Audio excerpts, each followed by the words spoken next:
السلام علیکم ورحمۃ اللہ۔ وہ پڑھیں جو اللہ کو خوش کرنا چاہتے ہیں۔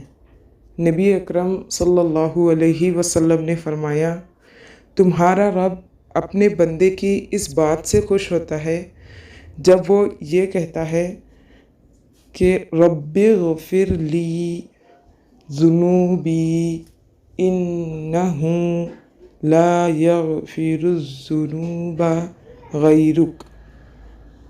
جب کوئی بندہ یہ کلمات پڑھتا ہے تو اللہ تعالیٰ اس بندے سے بہت زیادہ خوش ہوتے ہیں۔ کلمات دوبارہ سن لیجئے، رب اغفر لی ذنوبی انہ لا یغفر الذنوب غیرک۔